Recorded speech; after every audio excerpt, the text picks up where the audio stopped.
Praise the lord. హల్లెలూయా.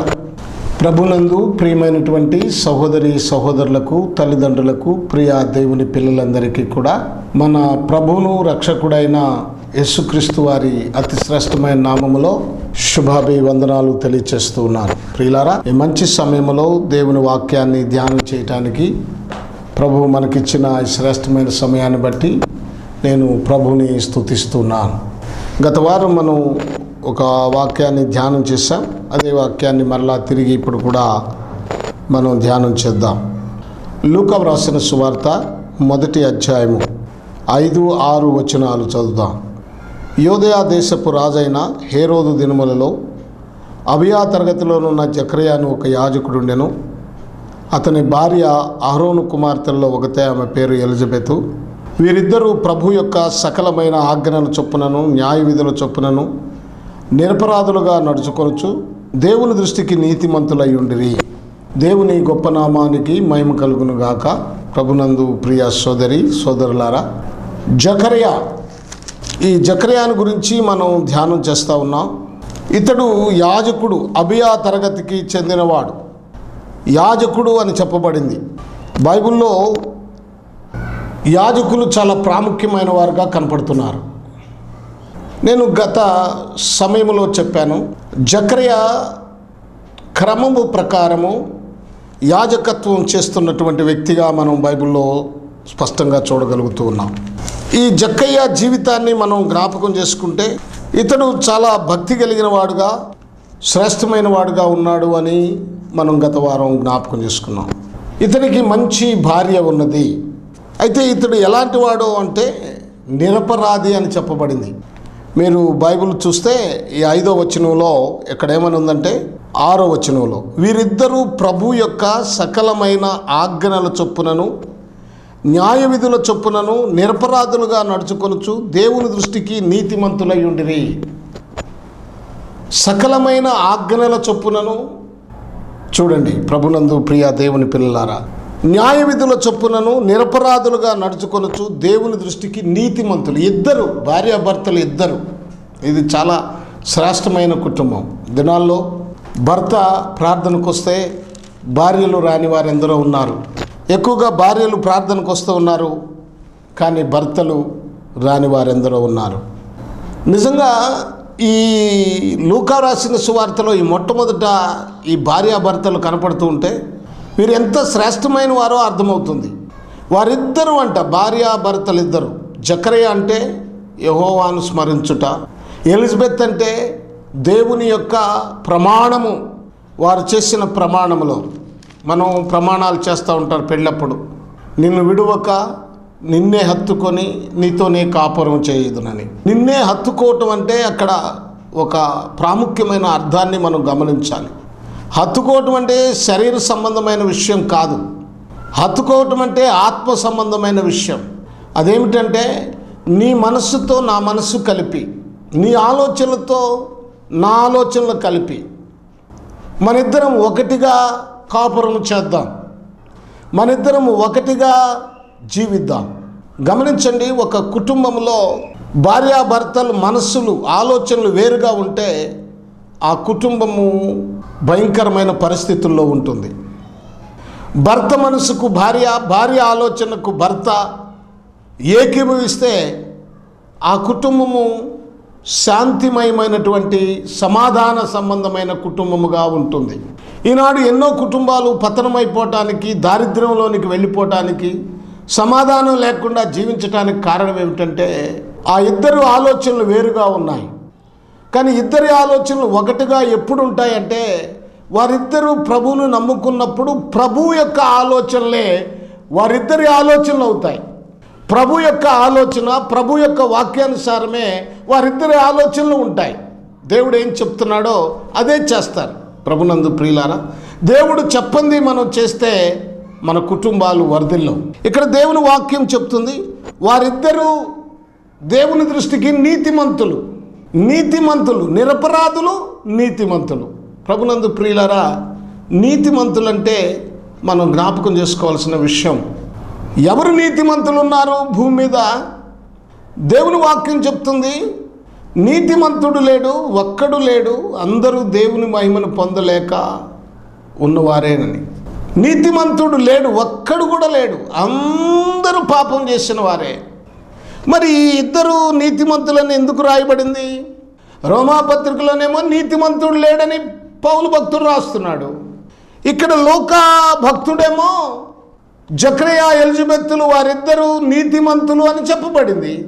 వాస్తవమే, నీతిమంతుడు లేడు, ఒక్కడు కూడా లేడు. కానీ వీరిద్దరు కూడా నీతిమంతులైన సంగతి వాస్తవమే. అది వాస్తవమే, ఇది వాస్తవమే. ఎలా వాస్తవం అంటే, ప్రభునందు ప్రియ సోదరి సోదరులారా, నీతిమంతులు మన పుట్టుకతో మనం నీతిమంతులం కాదు. ఏమండి, మన క్రియలు దాన్ని అంటారు, మీ నీతి క్రియలు మురికి గుడ్డలు వంటివే. మనమేదో మంచిగా ఉన్నాము, అబద్ధం ఆడట్లేదు, లేకపోతే లంచాలు తీసుకోవట్లేదు, ఎవరిని మోసం చేయట్లేదు అని మనం అనుకుంటాం. ప్రియులారా, అవి బాహ్యానికి సంబంధించినవే, అంతరంగంలో చాలా విషయాలు ఉంటాయి. అందుకనే మనము దేవుని దగ్గరకు వచ్చినప్పుడు నీతిమంతులుగా మార్చబడతాం. ఎలాగూ అంటే, ఉదాహరణకి వ్యభిచారంలో పట్టబడిన ఒక స్త్రీని ఆ పెద్దలు తీసుకొచ్చారు.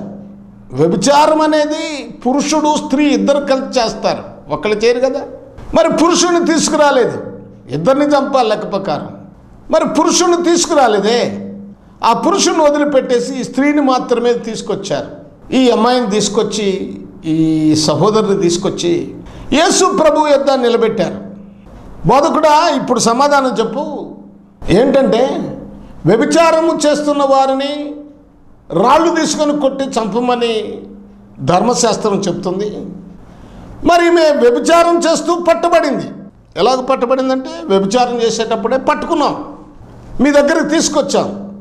మరి ఏమిటి, మరి ఏమి తీర్పు తీరుస్తావు? ఇప్పుడు ఈమెను ఏం చేయమంటావు అంటే, యేసు ప్రభుని వారు తప్పు పట్టాలని. యేసు ప్రభు ఎవరిని శిక్షించడు, క్షమించమని చెప్తాడు. ధర్మశాస్త్రం తప్పు చేసిన వారిని శిక్షించమని చెప్తుంది. కంటికి కన్ను, పంటికి పన్ను.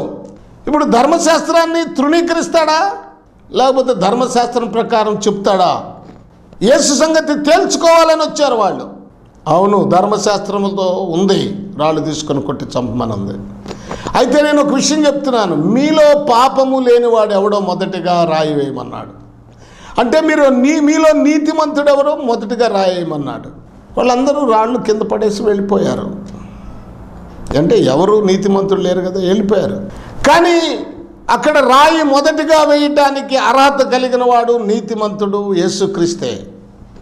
ఎందుకంటే యేసుక్రీస్తు జన్మలో పాపము లేదు, అంటే ఆయన పరిశుద్ధుడిగా జన్మించాడు, పరిశుద్ధాత్మ ఆవరించటం వలన జన్మించాడు. చాలామంది అనుకోవచ్చు, ఒక పురుషుడు సహాయం లేకుండా ఎవరైనా గర్భం ధరిస్తారా? ఈనాడు చాలామంది ప్రశ్న అదే, యేసుకి వ్యతిరేకంగా మాట్లాడుతున్నారు. గర్భం ధరించాలంటే పురుషుడు సహాయం కావాలి కదా, స్త్రీ పురుషుడు కలిస్తేనే కదా గర్భం ధరించేది, లేకపోతే ఎలాగూ? అరే, దేవుడు గర్భం ధరించడానికి స్త్రీ పురుషుడు అవసరమా? ఎలాగైనా చేయగలడు. నేను ఒక మాట అడుగుతాను, ఇలాగూ చెప్పే ప్రశ్న వేసేవారికి. మొట్టమొదటి మానవుడు ఆదాము. ఆదాముకు తల్లి ఉందా? ఆదాముకు తండ్రి ఉన్నాడా? ఆదాము ఎలా చేయబడ్డాడు? ఎందుకంటే ప్రతి ప్రశ్నకు సమాధానం బైబులే. నువ్వు ఈ లోకంలో ఏ ప్రశ్న అన్నా వేయి, బైబిల్లోనే సమాధానం దొరుకుతుంది, ఇంకెక్కడ దొరకదు.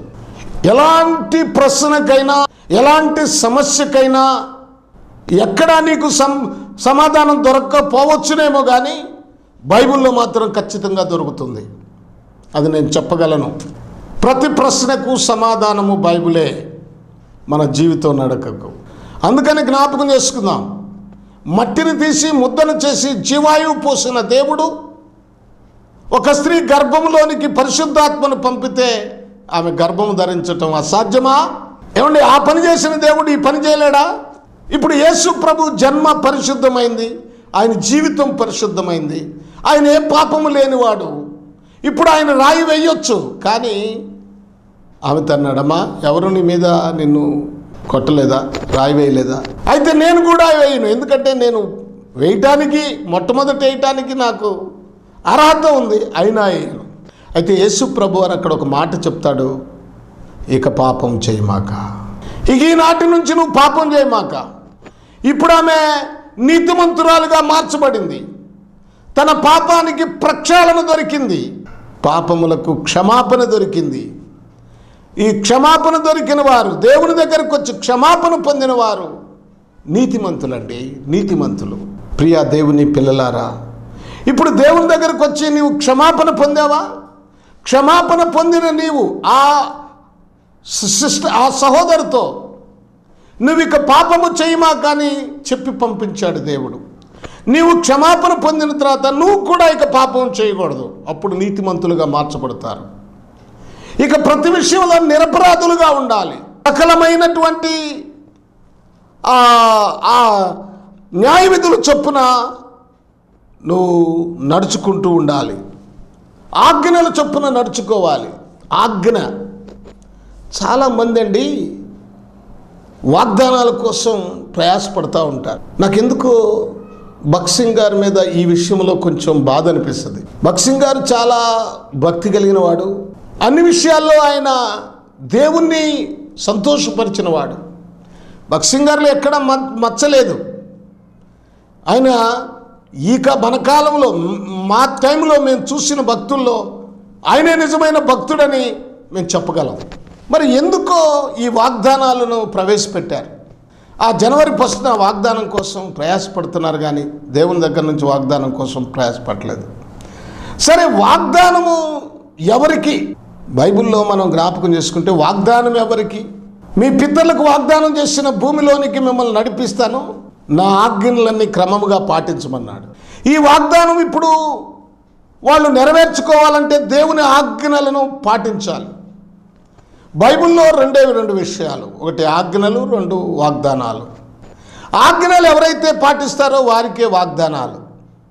ప్రభునందు ప్రియులరా, అందుకనే దేవుని వాగ్దానాన్ని ఈ జకరియా స్వతంత్రించుకోగలుగుతున్నాడు. దేవుని వాగ్దానము జకరియా జీవితంలో నెరవేర్చబడుతుంది కనుక ఆజ్ఞలను పాటిస్తున్నావా? అందుకనే అక్కడ రాయబడింది, సకలమైన ఆజ్ఞల చొప్పునను న్యాయ విధుల చొప్పునను నిరపరాధులుగా నడుచుకొనుచు దేవుని దృష్టికి నీతిమంతులు. మనుషుల దృష్టికి కాదు, మనుషులకు మంచివారుగా కనిపించాలని దినాల్లో చాలామంది ప్రయాసపడుతుంటారు. పాస్టర్కి మంచివారుగా కనపడాలని, లేకపోతే ఇంకొకటి నాయకులకు మంచివారుగా కనిపించాలని, తన భర్తకు మంచివారిగా కనిపించాలని, తన భార్యకు మంచి వ్యక్తిగా కనిపించాలని, పైన మేకప్ అంటే షో ప్రదర్శించేటువంటి వారు చాలామంది ఉన్నారు. మోసపూరితమైన స్థితిలో బ్రతుకుతున్న వారు చాలామంది ఉన్నారు. చూడండి, వీరు మనుషుల ఎదుట కాదు, దేవుని దృష్టికి నీతిమంతులుగా నువ్వు ఉన్నావా? దేవుని దృష్టికి నీవు జాగ్రత్తగా బ్రతుకుతున్నావా? ప్రభునందు ప్రియులారా, మనము దేవునికి మాత్రమే భయపడాలి, ఇంకెవరికి భయపడాలి? దేవునికి భయపడేవాడు పరిశుద్ధుడుగా జీవించగలుగుతాడు. మనకు మనుషులు ముఖ్యం కాదు, దేవుడు ముఖ్యం. మనం ఏ పని చేసినా మనుషులు ఏమైనా అనుకుంటారని కాదు, దేవునికి భయపడి మనం ప్రతి పని జాగ్రత్తగా చేయాలి. కనుక ఇతడు నీతిమంతుడు ఎలాగయ్యాడంటే, నిరపరాధిగా ఎలాగున్నా అంటే, వారు చేసిన పాపాలకు వారు ప్రక్షాళనగా కలిగించుకున్నారు. దేవుడు మన పాపములు ఎన్నడూ జ్ఞాపకం చేసుకోడు. ఒకసారి మనల్ని క్షమిస్తే, మనకు ఒకసారి ప్రక్షాళన జరిగితే, మనం ఇక పాపం చేయకుండా ఉంటే, మనల్ని క్షమించిన దేవుడు క్షమాపణ పొందిన పాపాలను ఎన్నడూ జ్ఞాపకం చేసుకోడు. మనుషులైతే చూసినప్పుడల్లా జ్ఞాపకం చేసుకుంటారు కానీ ఆ దేవుడు మర్చిపోతాడు, దాన్ని వదిలిపెట్టేస్తాడు. కనుక నీ పాపములకు క్షమాపణ పొందితే నువ్వు నీతిమంతులుగా మార్చబడతావు. నీతిమంతుల లిస్టులోనికి జకరియా ఎలిజబెత్లాగా వస్తావు. ప్రభునందు ప్రియా దేవుని పిల్లలారా, ఈ శ్రేష్టమైన సమయంలో మీరు జ్ఞాపకం చేసుకోండి. దేవుని వాక్యం మనల్ని హెచ్చరిస్తూ ఉంది. దేవుని వాక్యం మనల్ని నడవలసిన త్రోవలు నడిపించటానికి ఆయన వాక్యమే మనకి ఆధారమై ఉంది. జ్ఞాపకం చేసుకోండి. చూడండి ప్రియులారా, వీరిద్దరూ కూడా దేవుని దృష్టికి నిరపరాధులుగా దేవుని దృష్టికి ఎలాగున్నారు? నీతిమంతులుగా జీవిస్తూ ఉన్నారు.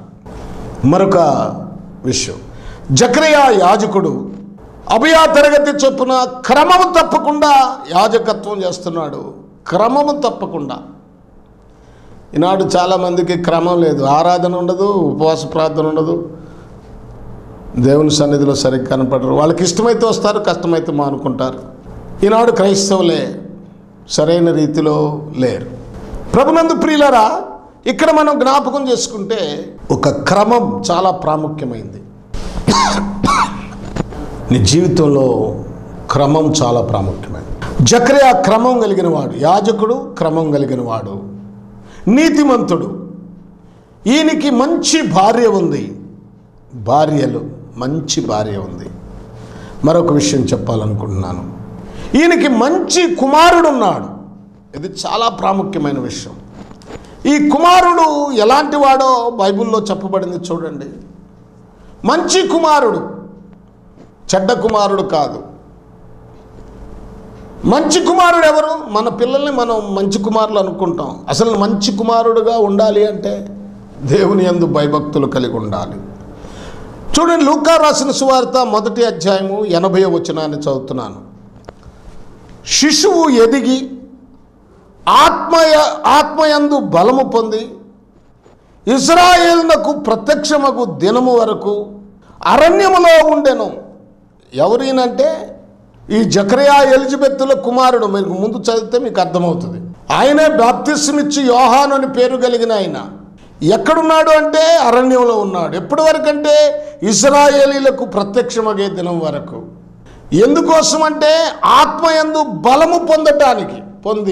బలము పొంది దేని యందు బలము పొందాడు? ఆత్మయందు బలము పొందాడు. భౌతికమైన బలము కాదు. ఏమండి, మనం లోక సంబంధమైన జ్ఞాన బలము కాదు, ఆయన ఆత్మ సంబంధమైన బలము పొందాడు. ఇది చాలా ప్రాముఖ్యమైనది. ప్రతి బిడ్డను తల్లిదండ్రులు జ్ఞాపకం చేసుకోవాలి. మీ పిల్లలను ఆత్మయందు పెంచుతున్నారా? భక్తిగా పెంచుతున్నారా? మీ పిల్లలకు బైబిల్ నేర్పిస్తున్నారా? మీ పిల్లలకు ప్రార్థన నేర్పిస్తున్నారా? మీ పిల్లలకు దేవుని కొరకు జీవించే అనుభవం నేర్పిస్తున్నారా? ఈయన ఎలాంటి వాడో మీకు ఒక మాట చెప్పనా? ఎదిగాడు, పెద్దవాడయ్యాడు, దేవుని పరిచర్యలోకి వచ్చాడు. ఈయన గురించి ఒక మాట చెప్పారండి యేసు ప్రభు. స్త్రీలు కనిన వారిలో యోహానే గొప్పవాడు. అంటే ఈ బాప్తిస్మ ఇచ్చి యోహాను గొప్పవాడు. నేను అడుగుతాను, ఈ యోహాను ఎంత గొప్పవాడండి? ఏమన్నా ఒక 100 చర్చిలు కట్టాడా? లేకపోతే 2-3 చర్చిలు అన్న కట్టాడా? పెద్ద సంఘం ఏమన్నా కట్టాడా? ఏమనుకుంటారు తెలుసా? అబ్బో అతనికండి 10,000 మంది వస్తారండి, 5,000 మంది వస్తారండి, చాలా గొప్పోడండి. కొన్ని వేల మంది వచ్చేది ఎవరి దగ్గరికంటే దొంగల దగ్గరికే. పాపాన్ని ఖండించి భక్తిని నేర్పించే వాడి దగ్గరికి 1000 మంది రారు. అది తెలుసుకోండి. ఏమండి, మోసపూరితమైన బోధలు చేస్తూ ప్రజలను మభ్యపెట్టేవాడి దగ్గరికే 1000 మంది వెళ్తారు. తెలుసా మీకు? వాళ్ళు చెప్పే బోధలు బాగున్నట్టుగా ఉంటాయి, కానీ బ్రతుకును మార్చేవి కావు. ఏమండి, ఆర్థికంగా సంపాదించుకునే బోధలే చేస్తారు, ఆత్మీకంగా ఎదిగించే బోధలు చేయరు. అతడు ఎదగడు, వాళ్ళని ఎదిగించడు. అతడు మాయలో ఉన్నాడు, వచ్చే వాళ్ళని మాయలోనే పరుస్తారు. ఇప్పుడు ఇతడెందుకు గొప్పవాడయ్యాడు? మీరు ఆలోచించండి. నేను ఎవరి పేర్లు చెప్పట్లేదు. ఈ రోజున గొప్పవాళ్ళని చెప్పుకుంటున్న వారి జీవితాలు వెనక చాలా భయంకరమైన విషయాలు ఉన్నాయి. అన్నిటికంటే ముఖ్యము డబ్బు, లగ్జరీ జీవితం ఉంది. ఇప్పుడు ఈయన ఎందుకు గొప్పవాడయ్యాడంటే చూడండి, ఇతను అంటున్నాడు, ఇతను పాపం చేయడు, పాపాన్ని ప్రోత్సహించడు, పాపం చేసేవారిని సహించడు, ఖండిస్తాడు. అందుకే గొప్పోడు.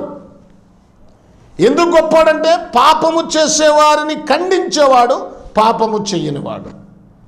ఆయన బాప్తిసం పొందడానికి ఆయన దగ్గరికి వస్తుంటే 100 మంది 1000 మంది వస్తున్నారు, తండోపతండాలకు వస్తున్నారు.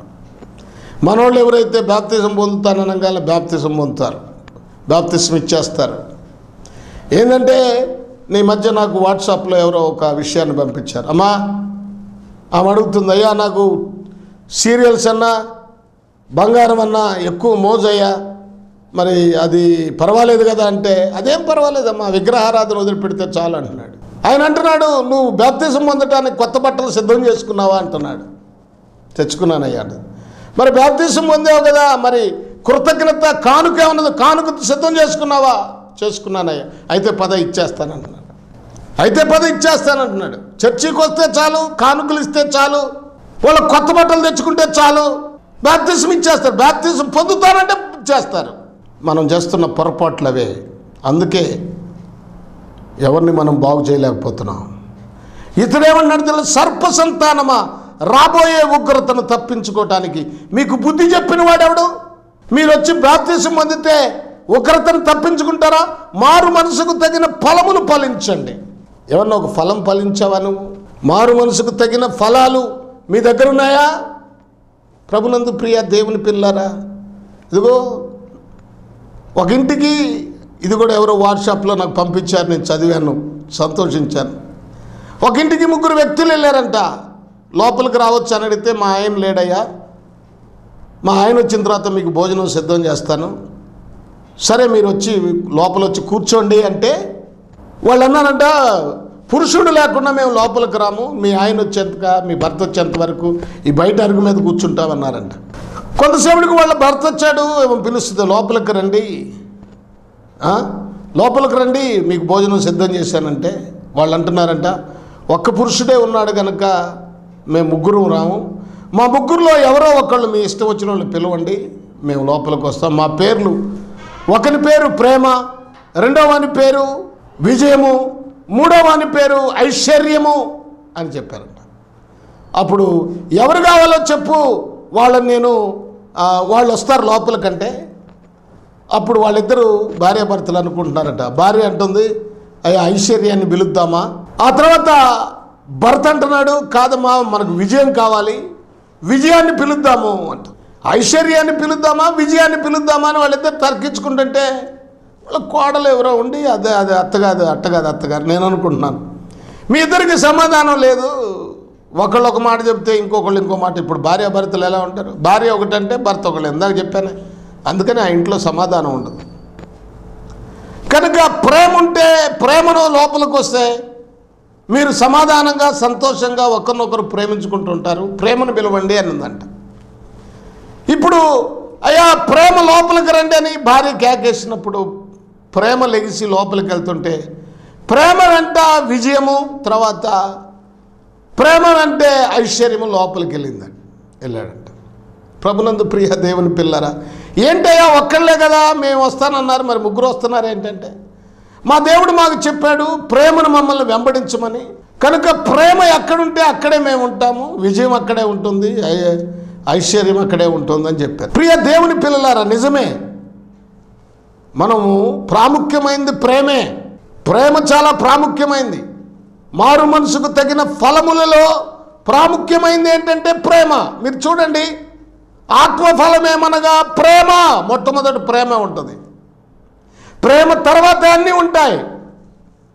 ఈ దినాల్లో కుటుంబాల్లో ప్రేమ లేదు, ప్రేమ గురించి లేదు. ప్రార్థనకు వస్తున్నారు, బాప్తిజం పొందుతున్నారు, ఆరాధన చేస్తున్నారు, బల్లలో పాలు పంపులు పొందుతున్నారు, ప్రేమ లేదు. ద్వేషాలే. సంఘములో ఒకరంటే ఒకరికి పడదు, పెద్దల్లో పడదు, స్త్రీలలో పడదు, కానీ స్త్రీల సమాజంగా పెద్దలుగా కూడుకుంటున్నారు, ఆరాధన చేస్తున్నారు, విరోధ భావాలున్నాయి, ప్రేమ లేదు. ప్రేమ ముఖ్యం కదా, ముఖ్యమైన ప్రేమ లేదే. ప్రభునందు ప్రియ దేవుని పిల్లలారా, ఈ శ్రేష్టమైన సమయంలో మీకు నేను జ్ఞాపకం చేస్తున్నాను. యోహాను ఎంత గొప్ప, పాపము చెయ్యడు, పాపమును ప్రోత్సహించడు, పాపం చేసేవారిని ఖండిస్తాడు. హేరోదును ఖండించిన వాడు బాప్తిసం ఇచ్చి యోహాను. నువ్వు పాపం చేస్తున్నావయ్యా. చూడండి, ధైర్యవంతుడు, ఒక మంచి కుమారుడు. ఆ కుటుంబంలో ఆ ఫ్యామిలీ 3, భార్య, భర్త, కుమారుడు. భర్త నీతిమంతుడు, భార్య నీతిమంతురాలు, కుమారుడు నీతిమంతుడు, ఇంకా తల్లిదండ్రుల కన్నా ఎక్కువగా దేవునిలో సాగేటువంటి వాడు. దేవుని రాకడ గురించి బోధించిన వాడు, ఆయన చెప్పుల వారు విప్పటానికి కూడా నేను చాలను. ఆయన వెనకొచ్చేవాడు అంత గొప్పవాడు. ఆయన చేట ఆయన చేతిలో ఉంది. గింజలను కొట్టులో చేర్చి పొట్టును తగలబెడతాడు. జాగ్రత్త, ఆయన రాబోతున్నాడు. యేసు క్రీస్తు యొక్క రాకడను గురించి బోధించిన వాడు బాప్తిసమిచ్చు యోహాను. నా ప్రియ దేవుని పిల్లలారా, ఈ యోహాను చాలా గొప్ప వ్యక్తిగా మనం చూస్తూ ఉన్నాం. రాబోయే మెస్సైను గురించి చెప్పాడు. మత్తయి రాసిన సువార్త 3:11 మారు మనసు నిమిత్తము నేను నీళ్లలో మీకు బాప్తిసం ఇచ్చుచున్నాను, అయితే నా వెనక వచ్చుచున్నవాడు నాకంటే శక్తిమంతుడు, ఆయన చెప్పులు మోయిటకైనను నేను పాత్రుడు కాను. ఆయన పరిశుద్ధాత్మతోనూ అగ్నితోనూ మీకు బాప్తిసం ఇచ్చును. ఆయన చేట ఆయన చేతిలో ఉన్నది. ఆయన తన కళ్ళమును బాగుగా శుభ్రము చేసి గోధుమలను కొట్టులో పోసి ఆరని అగ్నితో పొట్టును కాల్చివేయనని వారితో చెప్పాను. ఎవరి గురించి ప్రవచనం చెప్పాడు? ఎవరి రాకడ గురించి చెప్పాడు అంటే ప్రభు అయిన యేసుక్రీస్తు రాకడను గురించే. ప్రభు అయిన యేసుక్రీస్తుని ప్రకటిస్తున్నాడు ఈ బాప్తిసం ఇచ్చి యోహాను. నేను తగ్గవలసి ఉంది, ఆయన హెచ్చవలసి ఉన్నది. దీన మనసు, యోహాను సువార్త 3:30 అంటాడు. దీనుడుగా తను తాను తగ్గించుకున్నాడు. ప్రభునందు ప్రియులారా, పాపాన్ని ధైర్యంగా ఖండించాడు. ఎంత గొప్పడో చూడండి. యేసుక్రీస్తు రాకడను ప్రకటించాడు, ఈయన తగ్గించుకున్నాడు, పాపాన్ని ఖండించాడు, ఆత్మయందు బలము పొందాడు, దేవుని రాకడ కొరకు పని చేస్తూ ఉన్నాడు. మరి నువ్వేను ఏ విషయంలో ఉన్నావు? జకరియా కుటుంబాన్ని మనం చూసాం. జకరియా నీతిమంతుడని తెలుసుకున్నాం. జకరియా భార్య నీతిమంతురాలని తెలుసుకున్నాం. ఆయనకు పుట్టిన కుమారుడు నీతిమంతుడు. మరి మన కుటుంబం ఎలా ఉంది? మీ కుటుంబం ఎలా ఉంది? ఎప్పుడైనా ఆలోచించావా? నా సోదరులారా, జకరియా జీవితం మన జీవితాలకు గొప్ప ఆశీర్వాదకరం. జకరియా ఏ విధంగా ఉన్నాడో ఆయన మాదిరిని మనం అనుసరించాలి. అప్పుడే మన జీవితాలకు మేలు కుదురుకుతుంది. అప్పుడే నిత్యత్వంలోనికి సాగిపోతాం. ప్రభునందు ప్రియులారా, దైవ చిత్తమైతే మరొక వర్తమానంలో కొన్ని విషయాలు నేర్చుకుందాం, ప్రార్థన చేసుకుందాం. తలలు వంచండి, దయచేసి అందరూ తలలు వంచండి, ప్రార్థన చేసుకుందాం. ఆయన కృపామయుడైనటువంటి దేవుడు. ప్రార్థన చేసుకుందాం.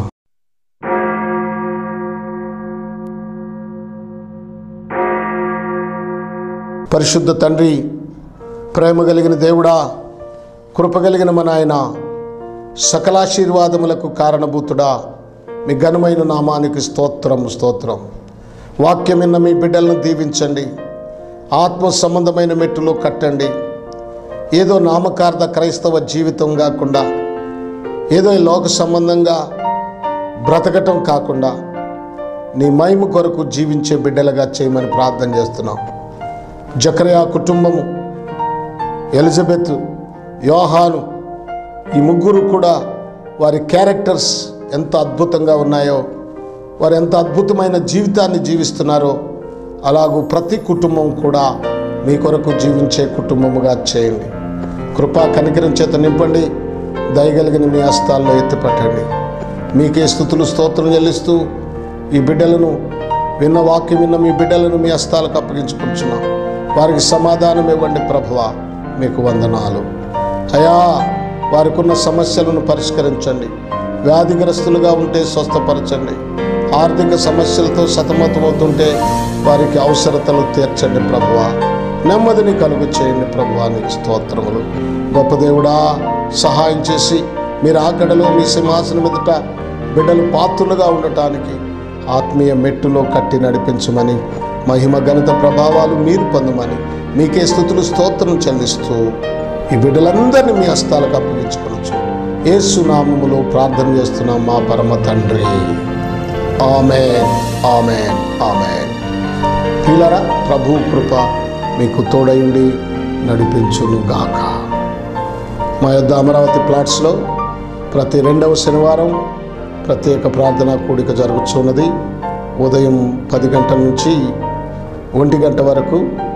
కనుక దయచేసి ఈ యొక్క ఆత్మ సంబంధమైన కూడికలో పాలు పంపులు పొందాలనుకునేవారు తప్పకుండా వచ్చి మాతో కలిసి అందరం కలిసి ప్రార్థన చేద్దాం. మాతో కలిసి ప్రార్థనలో పాలు పంపులు పొందండి. దేవుడు మిమ్మలను దీవించునుగాక. ఆమేన్. ఆమేన్.